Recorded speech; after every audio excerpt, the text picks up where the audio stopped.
Hey friends, welcome to the Publish, Promote, Profit podcast. I'm Rob Kosberg, and every week I show you how to use a best-selling book to grow your income and your impact. And if you're interested in having your own best-selling book, I recorded a short video explaining our trademark process at beginmybook.com. Hey, welcome everybody. It's Rob here with a special episode of the Publish, Promote, Profit podcast. I'm here with an old friend. We met each other in Russell Brunson's inner circle quite a few years back. And I have admired from afar what Dean Holland has done with his best-selling book, The Iceberg Effect. If you don't know who Dean is, Dean spoke on stage at Funnel Hacking 2018 in front of a massive crowd. He's a TEDx speaker featured in Entrepreneur. His company, Internet Profits, has been around for, more than 10 years now, Dean? Correct. Yeah. Helping new entrepreneurs to be successful in internet marketing. So we're going to do a deep dive into Dean's book funnel and what that looks like with the Iceberg Effect. Before we even start, Dean, maybe give me a rundown and tell us, who are you primarily serving in your business? What does your business look like, that the Iceberg Effect leads to? Yeah, no, great question. Appreciate the introduction. Appreciate being here, Rob, as well. Looking forward to sharing some stuff. So I guess it would be fair to say that we work with people that are very much at the beginning stage of their journey. I would say these are people that are beginners. They're not experts. They don't come to us where they've got an area of expertise to teach. And so because of that, we generally take people down a path of teaching them things like affiliate marketing, whereby, they don't have to have the expertise yet to create their own products, courses, coachings, opportunities. They're essentially leveraging other businesses' products and services and acting as an affiliate marketer, being that they can learn to promote those products and they earn a commission on sales that they generate for other businesses. Love it. And that's so we, very much focus on that early stage entrepreneur, I guess. Beautiful. So you're not only helping them to use affiliate marketing, but you're also, I imagine, teaching them traffic strategies and sales strategies and all that stuff. Exactly. Yeah. So everything from traffic generation to building and growing an audience, and having an email list, email marketing and follow up and making offers and sales and all kinds of things along that spectrum. Love it. Love it. Love it. Love it. Okay. Well, I've been watching your Iceberg Effect has been out, at least 2 years, maybe longer than that, or a little over 2 years. Yes. Yeah. Just over. Awesome. And I've been watching you spend money on paid advertising. You're marketing it regularly on Facebook, on paid traffic channels. Do me a favor, map out what the Iceberg Effect, from the actual book itself, bumps, one-time offers, one-time offer 1, 2, et cetera, and what eventually it leads to. And let's just dive into deep on some of the metrics of that stuff. Yeah, no, great question. So I actually have a few different things that we do with book funnels. So the structure I'm about to give is generally the structure I will always deploy for a book funnel. So this has been pretty consistent over every book project I've ever done.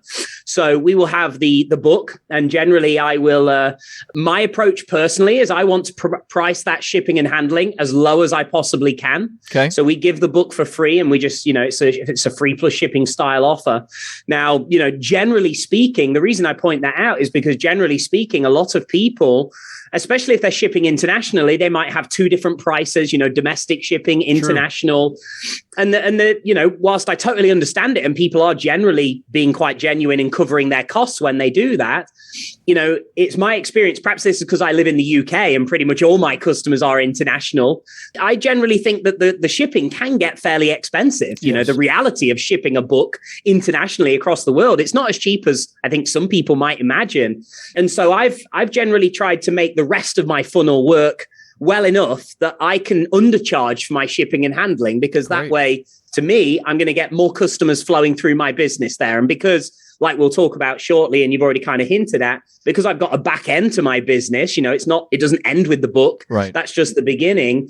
I'm at a point where I want as many customers flowing through that process as I can. So for me, my shipping and handling is just $7.96 right now. Love it. And so that's international. That's anywhere in the world. That's anywhere in the world. Yes. Yeah. Wonderful. Yeah. Mine is $14.95, and I've never actually considered what it might look like reducing that price and simply going to new markets. So that is a great tip right out of the gate. Love it.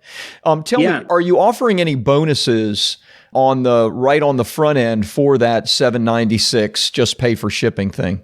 Yes, absolutely. So I actually give the audio version of my book for free as a bonus, because one of the things that I think when you're shipping a physical book, it does carry, especially, Amazon have stuck it to all of us normal businesses, haven't they? Giving overnight, same day shipping and things like this. So, whenever we did notice, people are thinking, oh gosh, well, how long do I have to wait to receive the book? And, all this sort of stuff. So for us, rather than actually sell the audio book, we said, look, when you order the book, we'll give you the audio version immediately, so you can start now. Love it. So that was a positive benefit. That increased our conversions by doing that.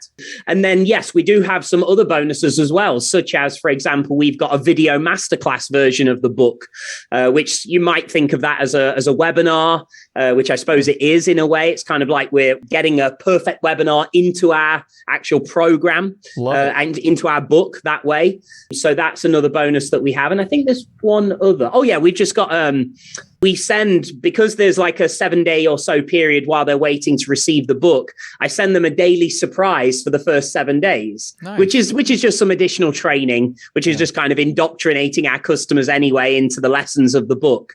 So they get the physical book, they get the audio version of the book as a bonus, they get the video masterclass of the book as a bonus, and then I send them a surprise every day for 7 days as another bonus as well. Love it, love it, love it. Now, have you considered or have you tested a digital version of it on the front end instead of the free plus shipping? Wonder what that looks like, or if you've tried that.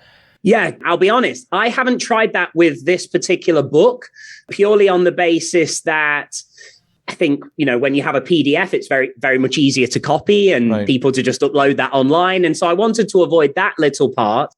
But the other side of things is as well, just to preempt this. So I've been in business more than 10 years, and I used to only have digital products. I never used to have anything physical like a book or anything. And we used to, when we were driving traffic to purely digital offers, we might get from cold traffic, our conversions might be anywhere from 1% to 3% in that range. The moment I started transitioning our front end offers to a physical item like a book, our conversions went up to 5 to 10%. Wow. So awesome. that in and of itself transformed the face of the business, because we were spending the same money on traffic, sending the same amount of traffic, but getting 3, 5 plus times the number of customers from that. Fantastic. And the only change was a physical item. So I think it was that tangible value that people could hold it. And it it's a lot more real, isn't it? When you hold a book in comparison to downloading a PDF, there's a difference there. And that definitely showed in our conversions. Love that. How many, it's interesting. We were talking before and I told you I was just at Todd Brown's mastermind, which I joined. And I met two guys independent of each other. And both of them told me, one lived in Portugal, one lived in Ohio. Both of them told me they had that my physical book sitting on their bookshelf. So there's something about, like having the book literally right there on their desk, their bookshelf. How many, do you have rough numbers on how many you've shipped over the last couple of years that you've done it? Be in the region of about 15,000. Love it. Love it. Congratulations on that. That's fantastic. Okay, great. So conversions went 2 times, 3 times, 5 times because you're using the actual physical version of the book. Love it. What comes after that? What's the first bump, upsells, et cetera? Let's talk through the numbers of that. Sure. So the book, $7.96 shipping and handling. We then have an immediate order bump on the actual order form at the same time as they're ordering the book. That's currently, that's a $17 offer. Okay. So we didn't go, you can certainly, in my experience, I found that in the range of $10 to $30 roughly has been working best for us with order bumps. Good. Just so happens to be the sweet spot with this one is $17, and it actually converts at 42%. Whoa, that is a great bump. So right out of the gate, you're increasing your average order value by $7-8 just because Correct. You have a great bump right out of the gate. Okay. Tell me about your thinking in creating that bump. Like obviously, you have to think about what the needs of your customer are, what's the next thing or the thing that they're going to be most interested in. So talk to me about that thinking, why you chose that bump, et cetera. Yeah, no, good question. So for me, it's a lot about the congruency and also has to be something that hasn't already been answered in the initial purchase, but without taking away from that initial purchase as well. I think in my experience, I've seen a lot of people do things like order bumps and generally upsells wrong, and it leaves a sour taste in the customer's mouth because they were almost led to feel that they were getting all these answers. But then an upsell or an order bump can if you're not careful, can take away from that, and they think, hang on, I thought this was what I was already getting. Right. So for me, it's got to be something that's congruent, but solves the next problem. Okay. And so for me, I guess it would be fair to say my assessment would be the book is going to give them the clarity and the understanding on how affiliate marketing works. Well, now everything from that point onwards kind of follows on in terms of areas of actually doing it. So, for example, with my order bump, it is, a teaching and a training about how we generate across all my businesses, hundreds of customers a day. Right. And so it's kind of like this natural flow. It's like you're about to learn how affiliate marketing works. Well, this additional training is going to show you how we actually use this to get hundreds of customers a day. Yeah. So it's very enticing. It sounds very appealing, doesn't it? And it's something that we can explain in a very, very short period of time. I mean, it's literally two sentences of text, right. And we're simply saying, hey, do you want to learn how we use this to get hundreds of customers a day? Yeah. It's, a training, and it's only $17. And as the conversions show, it seems to have really hit a sweet spot. Yeah. It has the feeling of you're looking behind the curtain as well, right? Like yes. I get to see something that other people aren't seeing. And so there's a curiosity factor and a mystery factor. Like you say that and I go, oh, I want that. I want to see. Yeah. Yeah. And I think that's the key with the order bump, especially, is it has to be something that someone can either say no quickly or yes quickly. Yeah. Nobody's, and I think this is especially the case with a physical book. Somebody's not going to typically come through this funnel ever again. Yeah. Most general people aren't going to say, oh, I ordered this book last week, let me buy another copy. Right. Usually it's, I've got that book. Got one shot. So with this, it's like they've got that one shot. And if they can see the appeal of that and it's enticing, this is their one and only chance and they know it. So it can generally work really well if you hit those marks. Awesome, Dean. Awesome. Okay. Are there one-time offers that you're making? And could you go through what that looks like as well? Yeah. So funny, very timely we're speaking to you. In the last few weeks, we've actually made some quite significant changes to our upsell flow. So they've ordered the book, they've chosen yes or no on that order bump now, and it's straight into our upsell flow. Now, for me, I don't generally like to have more than 2 additional offers that come after the book, but I will also incorporate downsells with that. So, if there's 2 specific offers and downsells on each, then I suppose there are a maximum of 4 more steps that somebody might now see. Right. So one of the interesting changes that I think would be super valuable to share is that we made a change about maybe 6 weeks ago. The first change, I said, you know what, we're getting too complacent with our funnel. Let's start to change things. Let's try. Let's just play around with it. Smart. And the first change that I made, I just reordered the upsells and it increased our average order value by 20%. Crazy. That is I didn't crazy. change anything other than I switched that one that was second to being the first one. Unbelievable. Wow. Yeah. Yeah. And interestingly, the major differences in those and what I attribute this change to is that the second upsell, I'd done like an ascension thing. So the prices started low and went higher. And so my second upsell was $197. The first upsell was $47. But what I discovered when I started to really dig into the numbers is there is an abandonment as people flow through. So not everybody's going to even visit that second upsell. Some are going to leave. Yes. And so what I discovered is by having our highest value upsell first, we now saw that maximum number of people were seeing that upsell. And so not only 2 things happened. Number one, it got more exposure to our most highest value upsell that contributed the most to the value, the average order value. But for some strange reason, and I can't quantify why this is, it converted higher as well as the first upsell in comparison to the second. Incredible. So you got 20% higher take rate at a $197 offer instead of a $47 offer right out of the gate. Correct. Wow. Boy, that must have radically changed your numbers and your metrics on what the value of the funnel is now.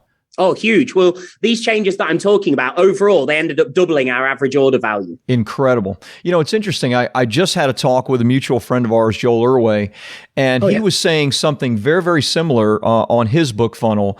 His suggestion, because I do the exact same thing, and I'm reworking mine. Mine was 47 and then 297.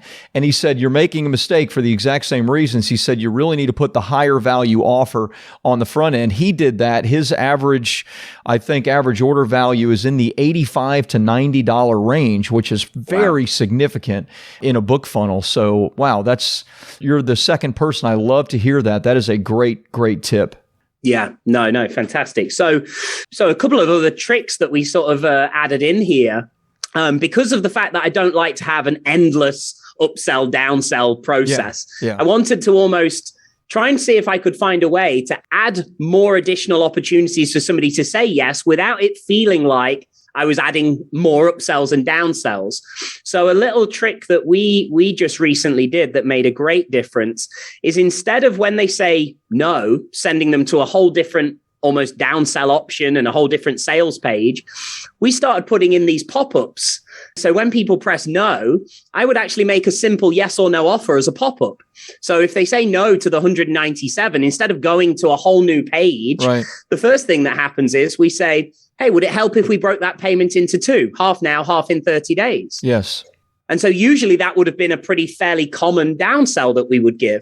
But because we now did it as a pop-up and it was such a seamless process that didn't feel like we were making more offers to them, now if they say no on that pop-up, now we actually sent them to a true downsell option where they got less within the program for a cheaper amount. So we were able to actually make, if you think about it, a $197 offer, a two-part payment on that offer, and then a $97 option for that program, without it really feeling like we just made three offers. And that's important for me, because I think, the bigger picture here is not a book. It's that the book is the beginning of the relationship. And I think it's very easy to cause damage to that relationship early on if you kind of get too aggressive with your sales process. So that was a little tip as well, because now usually we wouldn't have had that. And now a percentage of people are saying yes on all those options now, you see. Incredible. And so what percentage is the take rate on that one-time offer number one, and the varieties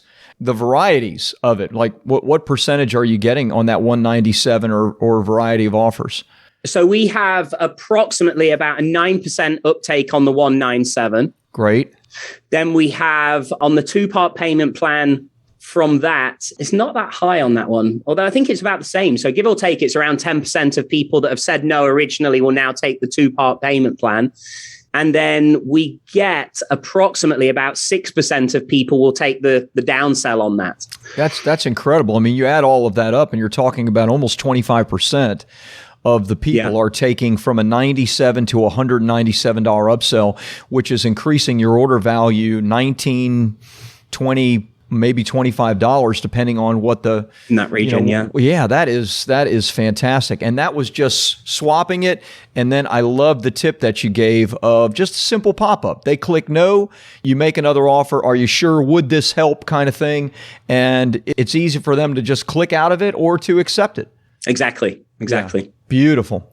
Okay, awesome. And you still have the OTO number 2 as well within the funnel? Correct. Yep. So we also have a $47 offer as our OTO 2, which again, keeping in congruency with the process they've just gone through. For us, that is a traffic training course. Okay. So that, that's one of the things they're going to have to learn to do as an affiliate marketer is generate traffic. So we have a traffic training program that's $47. And that actually converts that's about 25%. Incredible. One. That's great. That's a very, very high percentage for those of you that are listening. I mean, what a great funnel. So what is your average order value in the entirety of the funnel? And I know that it doesn't end there. I want to talk about what the next steps are and what, where the customer journey is actually leading to. But what is the average order value of the entire funnel now? And maybe if you could share also, what's the cost of acquisition for a book buyer and that kind of front end part of it? Sure. So our average order value on that is about $54. Awesome. And that's roughly double what it used to be before you made the changes. Correct. Yeah, we were about $28 before. Fantastic. Boy, you'll be spending more money on traffic than I assume. Yes, yeah, definitely. And interestingly, I think a lot of these changes were worked on because you speak of cost of acquisition. Our cost of acquisition has been continually going up. Right. And especially in recent months. And so this came out of a necessity. I suppose it would be fair to say given that we probably could have done this 18 months ago, we got quite comfortable. Yeah. It's quite comforting to have a funnel like that just works, but only because of these increases in acquisition, we were like, okay, we got to get back in the lab, roll up our sleeves here and figure some stuff out. Yeah. Love it. And roughly cost of acquisition, what it's been, what it's kind of averaged. And I know you probably use different sources of media and it's probably different on different media, or maybe could you speak to that? Sure. Yeah, no, actually I think we're in a risky position in that we only have one main source of media right now. So we have a paid source, which we use Facebook, and we also do have some affiliates driving traffic to us. So we got like those as our two main streams. But in terms of paid acquisition, we're currently exclusively using Facebook for that. We used to have a cost per acquisition of about $30, which is why we were quite comfortable at about $28. It was like, okay, this is, fairly almost break even. Let's just leave it. Let's fine. It's like printing money. Exactly. Now, unfortunately, over the last sort of 6 to 12 months, our cost per acquisition has more than doubled. Yeah. On Facebook. So we went from $30 and it just gradually was going up. And then the iOS changes came in. That made quite a significant difference. And so we've been currently paying in the region of $60 to $80 per acquisition. But like I say, we recoup on immediately we're recouping about, just under $55 of that. So we are actually in a position where we're going negative to acquire customers. But because of everything else that then follows, we are able to make that work. Yes, and slightly negative, right? I mean, sure. What people need to understand with any type of paid traffic or advertising, even if you're offering a free giveaway, a simple opt-in, it still might cost $10 or $12 to actually get that opt-in. If you're driving people to a webinar or a workshop or a challenge, there's going to be a cost of acquisition that you're never going to see a return from until you sell your thing on the webinar or workshop or challenge or whatever. So, you're actually getting buyers and you're, barely in the red. It's not very significant. So that's, look, that's the Holy Grail. Obviously, the Holy Grail is making money on the front end. But, almost break even, especially for something that you've been running for 2 years consistently. Amazing. Congratulations on that. Yeah, thank you. And I think just to pick up on what you've just said, I think that's a fantastic perspective, because I do think, sometimes, and especially if you've not done it before, it can be quite unnerving to think, oh my gosh, I'm spending money and I'm not, I'm going in the red. But you just hit the nail perfectly. I think when somebody explains the process I've just explained, people see oh gosh, so you're losing money to acquire customers. But just like you've just said, who isn't losing money up front, really? Right. If you're going to a webinar registration, a lot of people I know, they're paying $10 to $20 for an opt-in for somebody's email address. Yes. And so you are losing $10 to $20 for that email under the hope that the expectation that you will make that back through what you're doing. Now, I'm getting qualified customers that are transacting with me with their credit card. And it's a very, very different relationship. Somebody handing an email to access a webinar to somebody paying you to receive your book through the mail. There is a whole different relationship there. There is so much more authority, trust, credibility that is going into that transaction that's taking place. And, so while somebody else might get 100 opt-ins for their webinar and they've spent $1,000 to $2,000 and they're in the red, well, for that same $1,000 to $2,000 in the red, I'm getting dozens of customers that have transacted with me with their credit card. Right. So when you pay attention. I've tried a lot of things. Believe me, this is not a problem, what we're explaining here. This is great. I totally agree. I mean, when people understand, we did some math on it some time ago, and I don't know what the math looks like today. I need to go back and look at it. But we discovered that a book buyer was 16 times more valuable than an email opt-in. Because when you do a webinar, and we do webinars, you do webinars, when you do a webinar, you're only going to get about 20 to 25% of the people to even show up for the webinar. Yeah. Maybe another percentage watch the webinar. And so right out of the gate, 75% of the people aren't even going to see your offer. They're not even going to have a chance to give you money. And then, of course, what percentage of the 25% actually do buy? And so, if you're using paid advertising, you need to get comfortable with that idea. But an email opt-in is far less valuable than a book buyer. Yeah. We have discovered, and obviously you've discovered as well. So let's talk about the magic that makes it all work, because you can't make up on volume losing money on the front end, right? So you're doing something on the back end to make some cash. Talk to me about what your back back end looks like, and also the process of taking them from the book funnel to what the back end is, like an application process, et cetera. Yeah, no. So we fairly quickly, to be honest, moved straight into our ongoing promotions now. I think I've played around with a lot of different approaches with this over the years, because I think when I first had a book, I thought, well, we've got to wait for them to get the book and then wait for them to read the book. And, so maybe that's, 1 to 2 weeks to get the book and maybe a week or two to read the book. So, right. Let's not do too much here for the first few weeks of getting a customer. And I started encountering these problems where I was thinking like, our response on the back end of my business just isn't as high as I thought it would be. And so we went completely the other way. And so we started our back end promotions the same day they ordered the book, just in a bit of a lighter way. And so the moment we've got somebody order our book, we start sending daily emails. They begin receiving daily messages from us through into their email inbox. A lot of those are focused on consumption initially, right. So we've got these bonuses. We want them to consume our stuff, because that's what we found where the real magic happens. It's not just that they ordered the book.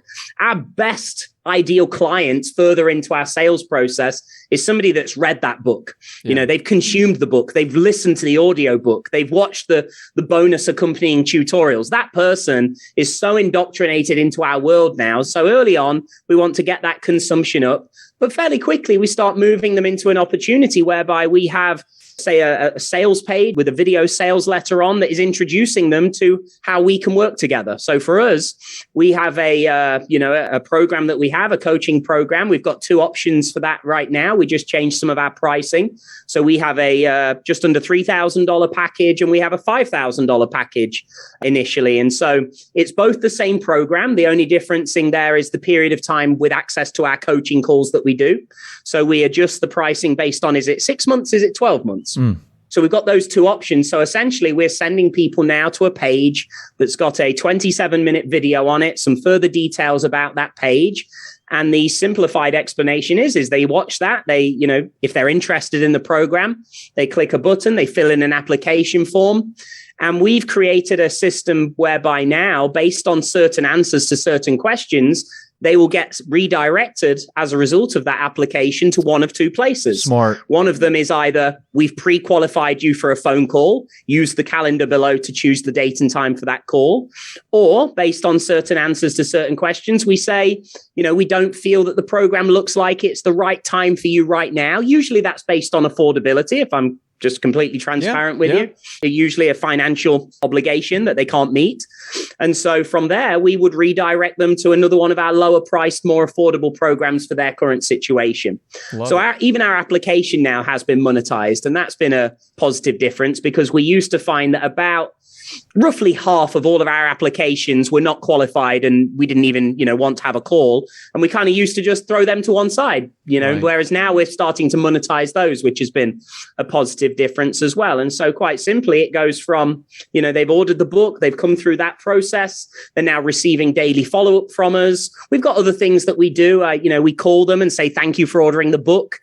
So we've got these multiple touch points that we aim to do in multiple ways, because not everyone reads email, not everyone answers the phone. So we also have ads that we're retargeting our customers. So we've got an ad approach, we've got a phone approach, we've got an email approach, but all roads pointing to this one page where they can find out about working with us, and they can go on to apply and actually have a call. And our sales are then done at that $3,000 and $5,000 level. That is done via a phone call. Love it. Boy, I have so many questions. You gave a lot of gold. Thank you for your generosity in that. Talk to me about the, sending unqualified ones to the other offer. My assumption is this is an automated offer that you're making, almost like watch this video sales letter type of thing. Correct. And have you tracked what your actual monetary results are from that? Like you were never going, more than likely, you were not going to sell these people into a $3,000 or a $5,000 program. So what has it meant to your business simply directing them into something else without ever having that phone call? So talk to me. And is it a video sales letter? Is it that simple? Yes, correct. Yeah, very, very simple process. So we've got a video sales letter for a program that is $200 or $300. It's like a challenge type product, Okay. So whereas, it kind of teaches them, this program kind of teaches them to do what's in the book and gives them like done for you resources. And we have like a member of my team runs a weekly live Q&A call. So it's kind of like I think of it as like a taster menu to actually working with us. Yeah. So it's, they get to experience that. Because one of the things we found, some people, they perhaps just don't quite have the trust yet to tell you that they can afford to work with you. Right. True. And so they're answering certain questions because they don't want to say. And I understand that. And so what we found is like, how can we give people a taste of the experience of being a client without the expense on our part of them becoming a client? And so that's what we've done now. And so if based on certain answers, we're unable to have a call with them at that stage, there is a simple video they go to that simply says, if I paraphrase, it's thank you so much for expressing interest in working with us and becoming a mentorship client. Unfortunately, based on certain answers you just responded to in our application process, I've been unable to pre-qualify you for a phone call today. And that looks like it's because you're not currently in a position to afford the level of mentorship that we would have been able to provide. That was my next question. Do you explain why? So good. Exactly. Yes. Awesome. Yeah. So it's like a little 3-minute video that gives them personalized feedback to why this is. Why are we rejecting them? Because it's a rejection. It's not nice, really. But it's just us not wanting to waste their time or build their hopes up, only to say you can't afford it anyway, So we have that sort of personalized response. And then what we say, so that we're not now just cutting them off and leaving them sort of feeling like, wow, I needed your help and you've just left me here high and dry. We sort of say, but look, because there's many people in your situation that simply aren't able to work with us, we've put together something special that we feel really caters towards you in your current situation. And if that's something that you're willing and able to commit to, we feel that this is going to act as a perfect stepping stone to hopefully, if you do take action, you will one day be able to actually afford to work with us in our main program. Yeah. And so my goal now is not to, unfortunately, I can't do for you what I wanted to, but my goal is to get you in a situation where that no longer is your problem. Right. Right. And so that's now becomes, we've kind of sort of created, if you imagine 3 steps, one of them is the book. The other end of the scale is our mentorship. In now saying, well, there is nowhere else to go. It's either one or the other. We've now got this sort of middle ground that we're able to feed people into. And for those people that's all they could afford, it's great. It now helps them start getting results. And for people that we are finding, some of these people could perhaps afford our mentorship, but they didn't really want to indicate that. We're finding now that we are beginning, because this is fairly new addition to what we're doing, but we are now finding that some of the people that indicated they couldn't afford our mentorship and did go into that program, they're circling back around. Now they've had a taste of an experience of working with us. They see that, we are real. We do know what we're on about. We're a good team of people. You build They're now saying, let me come back around. And so it's created this cycle where they come back around to apply for the program within a couple of weeks, we're seeing, of going into that one. Love it. Beautiful, beautiful, beautiful. Love your funnel. I love the simplicity, but the parts of it, obviously very, very successful. Congratulations on that. If you're willing, I would love to hear like 2 more things. One is approximately how many applications, like based on book sales, do you get? Do you know any percentages, like 10% of the people that buy a book end up applying and they're qualified?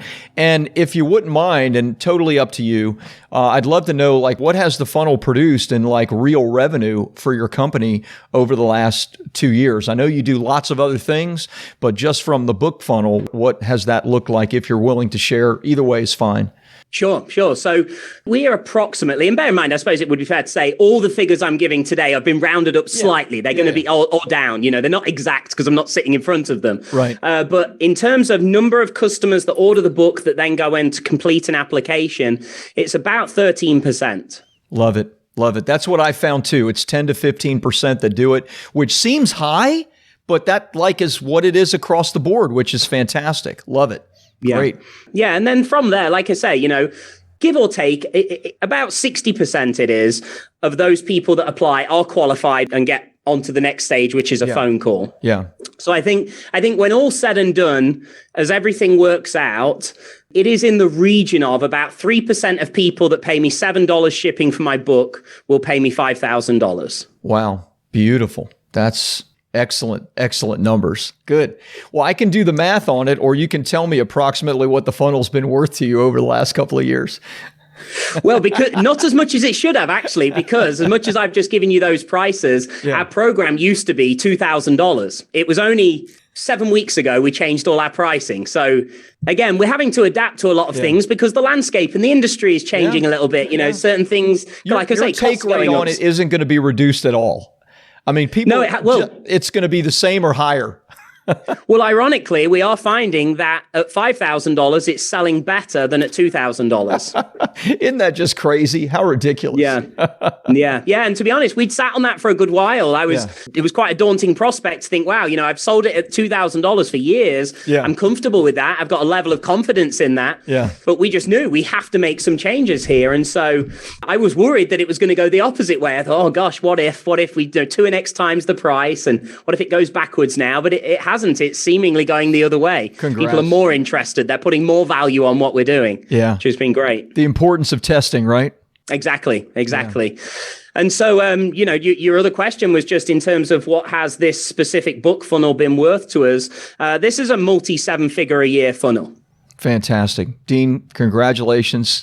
Thank you. Thanks for your generosity. Multi-7 figures a year from a book. Obviously great. People that you're working with, tons of success with it. Anything I didn't ask? Any other book funnel type thoughts? You know, I'd try to be as thorough as possible, but if there's anything else from an expert like you, I'd love to hear it. Yeah, no, I don't think there's anything specific in terms of just like dissecting the funnel as such. I think we've gone through that well. But I mean, the one thing I would say, just as the general concept, is that there's so many ways that I can't even necessarily quite quantify that having a book and a book funnel has been so incredibly beneficial. I mean, for me, some of the biggest impacts really has been down to the trust and the credibility factor. You know, the way people come to us now, you know, when they come through this process, the conversations we have on those phone calls are vastly different when somebody has got, like you've just said, somebody has got your book sat on their bedstand or something next to their bed, or, you know, they're going to sit in the gym or a spa and they're reading your book. The difference that physical, tangible book will make across the board of the business, not just, I said about conversions being higher on the front end, having a physical thing. Yes, that's great. We can quantify that. But then the difference as people flow through, you know, that you see the difference in the applications, you hear the difference on the phone calls, you see the difference in the uptake on your highest, you know, $5,000, $10,000 thing. Because we've got other stuff. I didn't get into that, but it doesn't stop at 5,000. And, you know, I really, really think that having that physical thing that establishes, you know, shares your methodology, your thing, whatever that is, and presents it with that credibility and trust and authority, the difference is felt for years to come from your customers. They think of you differently. They react to you differently. They respect you and kind of transact with you differently. And I truly believe that the fact it's a book has been the difference. You know, I don't say that empty. You know, I've got digital courses. I've even got some of my, you know, instead of a book, I've got some content loaded onto flash drives, USB sticks, you know, so I try all different things. You know, I've got a cosmetics company with physical e-com products. And honestly, I can safely say something magical happens when you have a book. It really does. And so I suppose that would be perhaps just a perfect way to end this conversation, I guess. I can't think of a better way. So let's give them some links. Where can they learn more about you? Maybe get a copy of your book, you know, learn more about, you know, what the Iceberg Effect is and affiliate marketing and that kind of thing. Oh, thank you. That's kind of you. I mean, I don't generally promote things, but I mean, you can, people can perhaps just go to my deanholland.com. You know, I start to try and keep a bit of updates on there on what we're doing. So people can always see my book on there. And that's just probably a bit of a hub to be able to go to different things that I do. So that's probably a good thing. Thank you. Love it. All right. deanholland.com. Dean, dude, you were so generous. You shared like some absolute gold. And thanks so much for being on the podcast and in my upcoming book, Book Funnel Secrets. Look forward to it, buddy. Exciting times. Thank you. Hey, thanks for listening in on the Publish, Promote, Profit podcast. If you enjoyed it, please take a minute and like and subscribe to the podcast, because every week I bring you either great guests or great teaching to help you to grow your income and your impact with a best-selling book.